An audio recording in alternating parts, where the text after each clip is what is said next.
Hello, I am Amfortas, and today I want to talk about everyday family terrorism. First though, I want to acknowledge my colleague Paul Elam from Houston, Texas, who collaborated with me in providing this short talk.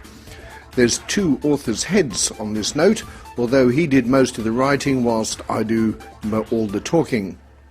And there are two sides to every coin, to coin a phrase. There are at least two sides to every coined aphorism. Let's take a look at one such expression from both sides of the coin before I run out of monetary metaphors. If mama ain't happy, nobody's happy. Use that expression in public and you'll get a lot of good-natured laughter and nods of the head, some sardonic smiles perhaps. It applies to not a few mamas. Underneath the humour and agreement is something we all know is a little darker. There are women this doesn't apply to, of course. They take their knocks in life in pretty good stride, shaking off disappointment with grace and a healthy amount of humility. They have my respect, unlike mama. And there are also a few men who can't get through 5 minutes of everyday life without subjecting everyone to their complaints du jour. They too are a pain. What I'm talking about here is the idea that when something displeases you, everyone around you has to suffer for it. Not just listen to it, but pay for it. The legal tender for this transaction is usually the common peace. You'll have peace when and only when mama is satisfied. In more extreme cases, it means nothing less than abusive control. This is more about women than men. Most coined phrases get sent to the mint with at least a morsel of truth to them. This one wasn't issued with Daddy's name on it. Women who hold their marriages and families hostage to their desires and whims, when they are even willing to admit to their actions, have the same litany of excuses and rationalizations. If I don't run things, they won't get done. Or, if I don't run things my way, hey, they won't get done right. As a matter of fact, you can think of the "if I don't" line and fill in the blank with any number of imagined disasters that will occur if mama's way isn't done right now. And pity the fool that gets in her way, even authorities, because mama will up the ante as much as is necessary to ensure compliance, up to and including dissolution and destruction of the family altogether. Of course, this begs the question, what is the morality of anyone so bent on such uncontrolled drive to control? I'd argue that the moral foundation of these women is as solid as balsa wood and twice as porous, but it has the effect of sharp steel when wielded in the family and in the family court. The damage these women inflict on those around them has been well documented. Erin Pizzey, a fine and honest and empathetic woman who founded the world's first battered women's shelters in 1971, dedicated her life to the study of domestic violence and the study of women in violent families. Her ultimate findings, although scientifically sound, were less than politically correct. That explains why few have heard of her or her work. In fact, feminists threatened her life for speaking the truth and drove her out of the women's shelters she created. Guess what sort of women run them now? Erin relates in her 1988 book, The Emotional Terrorist and the Violence Prone.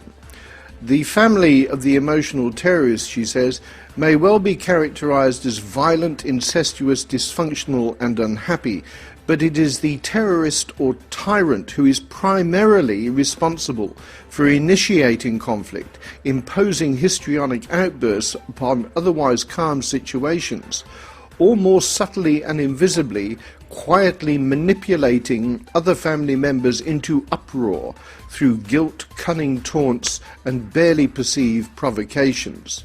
She goes on to say, the quiet, manipulative terrorist is usually the most undetected terrorist. Through the subtle creation of perpetual turmoil, this terrorist may drive other family members to alcoholism, to drug addiction, to explosive behavior, to suicide.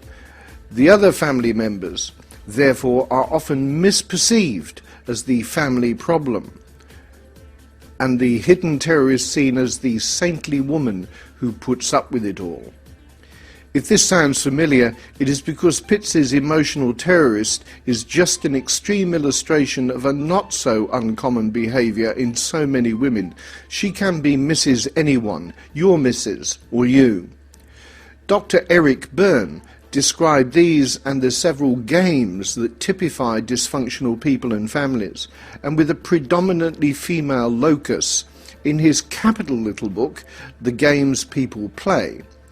He described the general features of such games, such as mayhem, his uproar, where any number of family members can be drawn into hysterical collapse, and rapo, where a man in particular is falsely accused of some sexual transgression invented for the purpose and causing offence or hurt feeling, neither of which have any observable proof as corroboration.